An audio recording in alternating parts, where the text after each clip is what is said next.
স্বাগত। তো আমরা আজকে পাবদা মাছের ঝাল করতে চলেছি।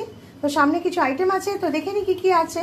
এটা হলো সর্ষে, 3টে মাছ আছে, পাবদা, সর্ষে, পোস্ত আর কাঁচা লঙ্কা 3টে একসঙ্গে বেটে নিতে হবে। আচ্ছা, সর্ষে, পোস্ত আর কাঁচা লঙ্কা 3টে একসঙ্গে, মোটামুটি 3 চামচ মতন সর্ষে আছে, 3 চামচ মতন পোস্ত আছে আর 3টে কাঁচা লঙ্কা আছে। আমরা একটা 3টে পাবদা মাছ আছে, তো 3টে পাবদা মাছ মাখা।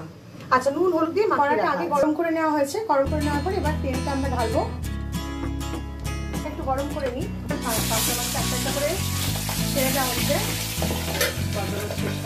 তো পাবদা মাছটা একটু সাবধানে করবে, কারণ এটা খুব ফোটে, তো তাই জন্য একটু চাপা দিয়ে দেওয়া হচ্ছে।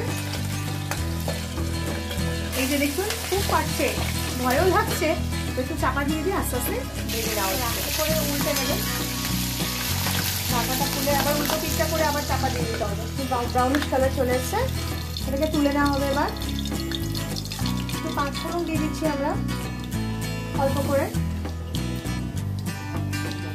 আদা পেঁয়াজ বাটা দিয়ে দেওয়া হচ্ছে এবার তেলের মধ্যে।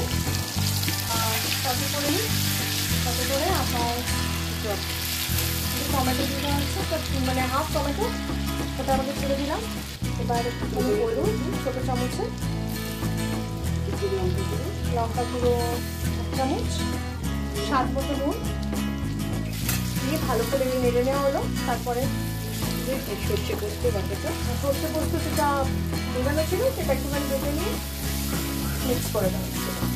সুন্দর গ্রেভি কম হয়েছে, দারুণ গন্ধ একটা বেরোচ্ছে, খুব সুন্দর গন্ধ। এবার পাবদা মাছটা ছেড়ে দেওয়া হচ্ছে গ্রেভির মধ্যে।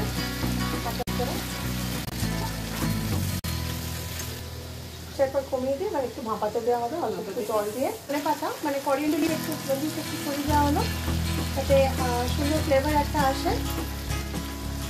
কি শর্টকাট পদ্ধতিতে শিখিয়ে দিলাম সোমাদিস কিচেনের তরফ থেকে যে পাবদা মাছের ঝাল কিভাবে বানাতে হয়।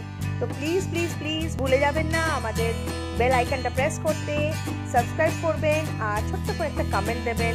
সোমাদিস কিচেনের তরফ থেকে আপনাদের ধন্যবাদ।